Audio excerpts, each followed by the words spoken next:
What's up, everybody? What's up, MGTOW? So in this video, I'm going to try to kind of answer the question of why so many people think that MGTOW is a part of the alt-right. Now, in order to do this, we're going to have to at least analyze a little bit what is the alt-right and what is MGTOW. And also, we're going to have to look at the differences between the social perceptions of the alt-right and MGTOW and the more concrete political designations of these two groups. So, if we look at this basic political compass, we can see that there's the main four political designations, which they don't ever really put these correctly on the political compasses, so I changed the names slightly because they say left and right, but realistically it's more like collectivist and individualist, where collectivist would be on the left, individualist on the right. And then going from top to bottom, you'd have authoritarian and anti-authoritarian or libertarian. Or you could say that authoritarians are anti-disestablishmentarians and libertarians are disestablishmentarians. But people don't really use that word anymore. So most groups fall somewhere in between the extremes of these designations. Most notably, as we can see in American politics, the Republicans and the Democrats are basically in the center of the political compass, where Republicans are slightly to the right, slightly more individualistic, and Democrats are slightly to the left, slightly more collectivist. But we can see that there's not very much difference between Republicans and Democrats, which could also be called neoconservatives and neoliberals. And for example, on a very pivotal issue like abortion, Republicans and Democrats don't vary very much because both Republicans and Democrats approve of abortion in some sense. The only difference is that when you can have an abortion. So for example, a Republican is more pro-life, but they still recognize the fact that women are going to have abortions, and so therefore they want to limit the time period where you can have an abortion up to, maybe the first trimester where you can see a heartbeat, something where you can scientifically prove that the baby can feel pain and therefore it should be granted protective rights by the state. And Democrats are more for having the abortion later and later, giving the woman more rights. And even though in that sense it's kind of an individualist thing, but still it's more, I guess you could say, it's more collectivist in the sense that they're looking at the rights of the woman more than the rights of the child or the individual that the child is now becoming, because they have separate DNA from the mother. But the Democrats don't see it that way. They see the woman as having full rights. And again, on guns, the Republicans, both Democrats and Republicans believe that there should be guns in society. The only difference is that Republicans believe that individuals should be allowed to be armed, and Democrats think that only state officials should be allowed to be armed. So you can see how there's similarities and differences, but they're very closely related and they're very close to the center. Your typical run-of-the-mill kind of Republican person doesn't want a lot of government intervention, a lot of authoritarianism, but they do feel that it's necessary at some times to use group punishment or collective punishment, or not collective punishment, but use the group to punish an individual who violates the set rules that were set in place. So if we look at that, kind of moving up and to the right, you can see that we have our more traditionalist type of people, which would be more like a traditional Catholic, possibly a traditional Jewish person, Christian Orthodox, maybe even a atheist conservative that still is very pro-life and believes that, once conception happens, that the pregnancy should go to term. And in this case, the traditionalists, if they had it their way, because they're further, I guess you could say they're further up in the authoritarian sense, that a lot of, for instance, Catholic traditionalist or Orthodox traditionalist would force that woman to carry that child to term because of their belief system. And then on the left, you have your, feminists and progressives who basically believe that the woman should be able to abort a 3-year-old child, quote unquote, abort a 3-year-old child, because they just see the child as an extension of the mother, which is a group thing, but they also want to extend authoritarianism to allow the mother to choose whether or not she can kill another human being, which is authoritarian.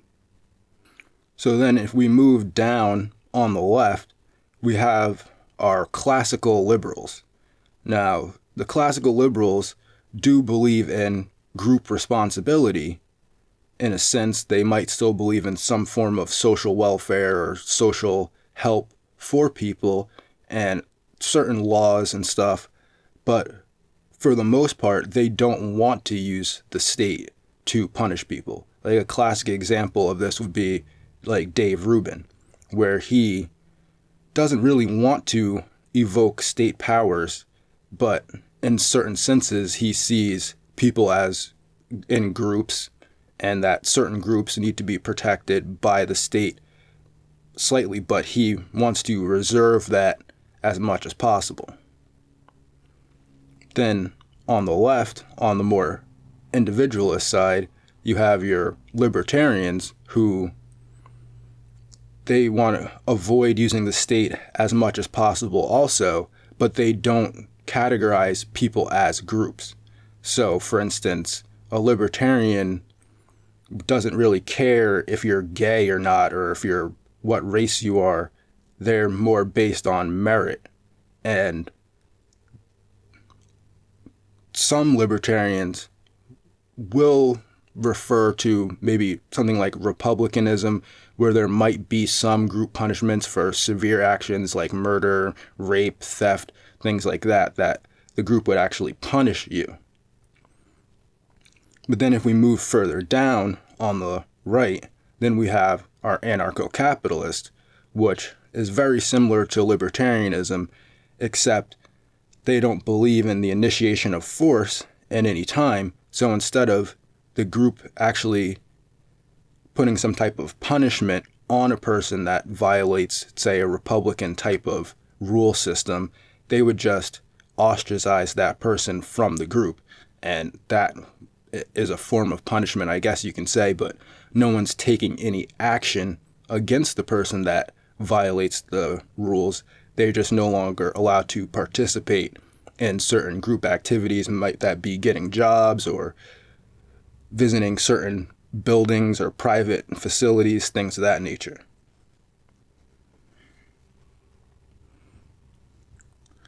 So now, seeing how these kind of basic things go with the political compass, we can ask, where does the alt-right, quote-unquote, fall, and where does MGTOW fall on these political scales? Because socially, most people would categorize the quote-unquote alt-right, that's what is colloquially known as being a far-right group. But is this true? Now, from my observations of the alt-right and listening to some presenters or whatever, that the alt-right is actually a conglomeration of many different political ideologies.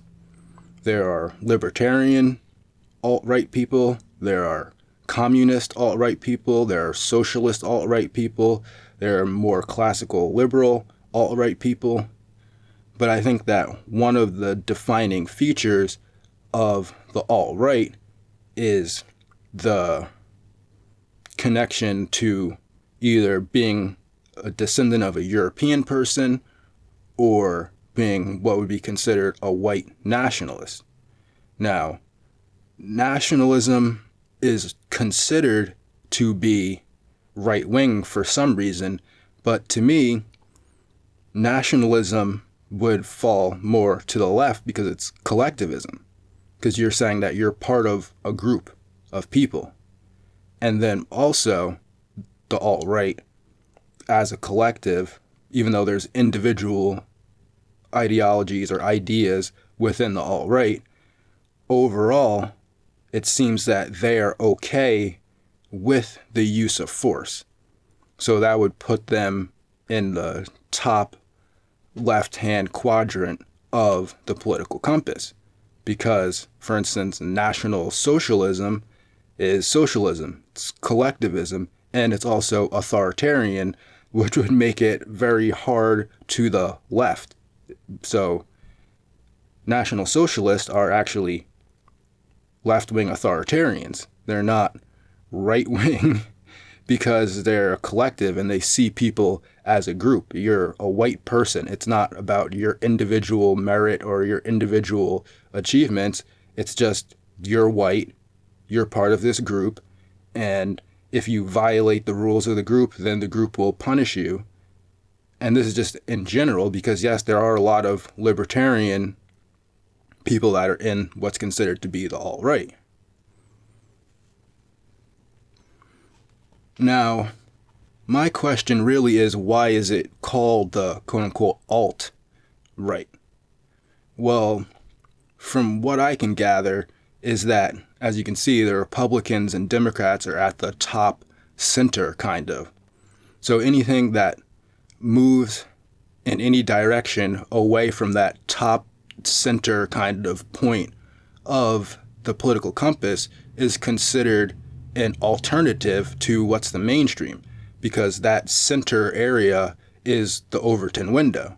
So anything that moves further and further, either up to the left, up to the right, down to the left, or down to the right, is moving further and further outside of the Overton window and therefore considered alternative politics.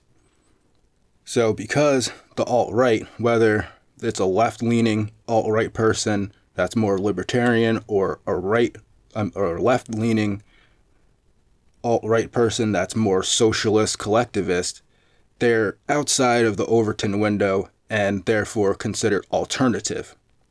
So that makes sense, hopefully. So if we look at MGTOW and some of the prevailing ideas within the current form of MGTOW, we can kind of see why people would consider it alt and also on the right. Now, while there are a lot of left-leaning people within MGTOW, notably analyzing male slavery, who's very kind of left-wing socialist, and he also thinks that we should use the state to grant men certain rights that women also have. Like, he's very up and to the left. But for the most part, one of the main kind of ideas within MGTOW is to kind of enforce, I don't want to say enforce because it's more libertarian, but to acknowledge that women are individuals that make individual decisions and that they should have personal responsibility for those decisions that they make. And see, this is where MGTOW kind of varies from your more traditional conservative kind of Republican type of person.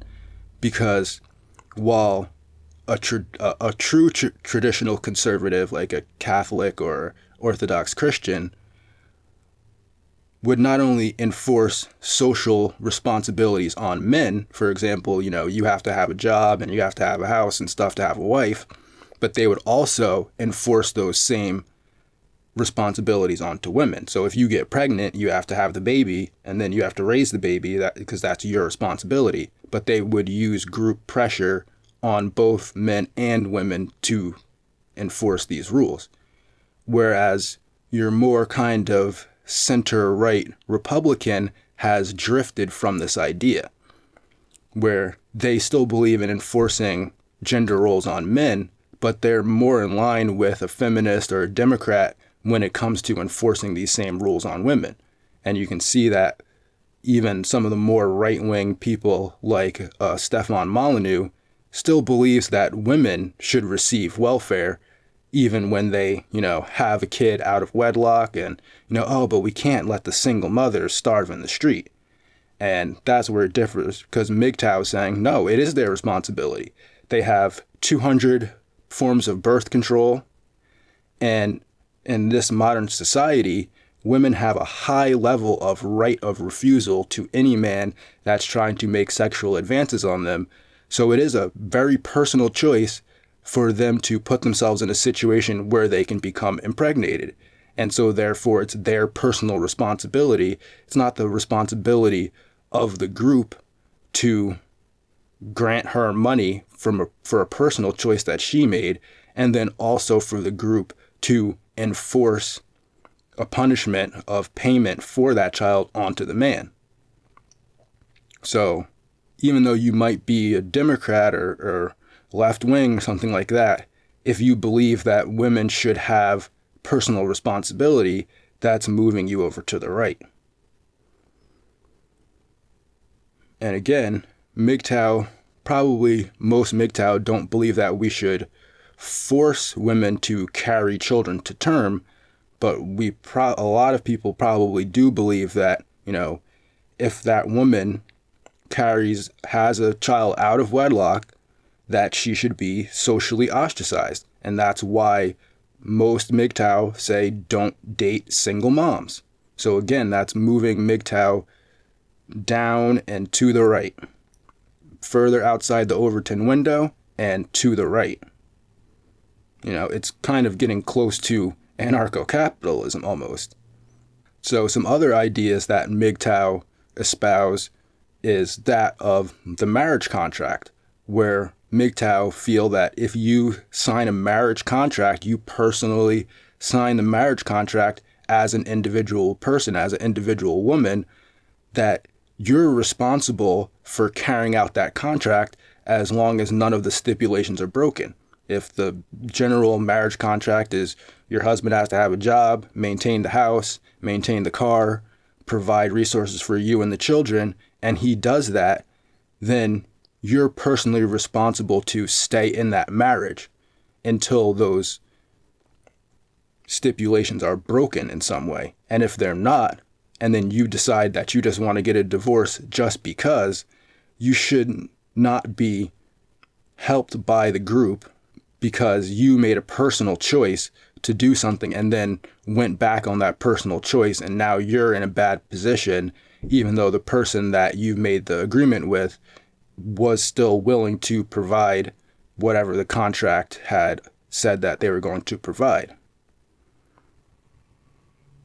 So again, we can see that the personal responsibility and also the unwillingness to use group force or state force, however you want to describe it, kind of does put MGTOW into the alternative right, because it's outside the Overton window, so it's alternative, and it's a lot about personal responsibility, so it's on the right.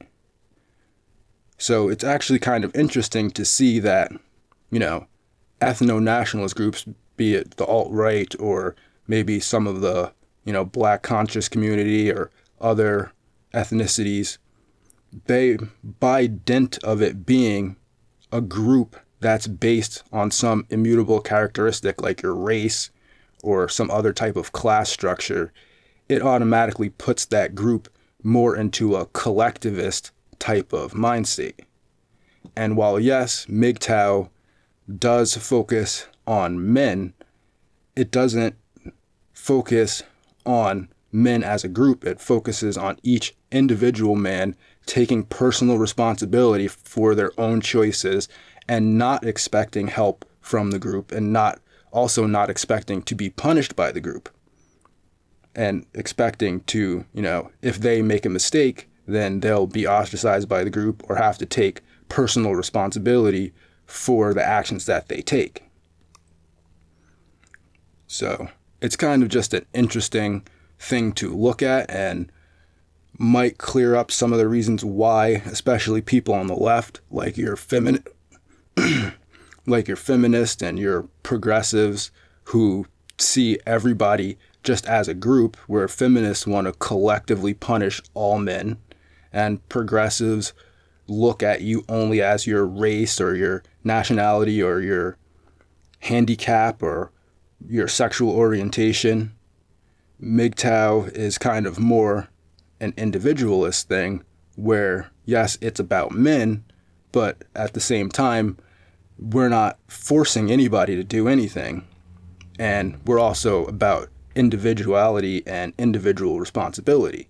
So as political designations go, it's possible that MGTOW is actually more alternative and more to the right than the alt-right, because the alt-right is more collectivist and generally more authoritarian. So, yeah, that's all I really wanted to cover in this video. Hope it was interesting, and sure people will have some disagreements with this. Let me know in the comments.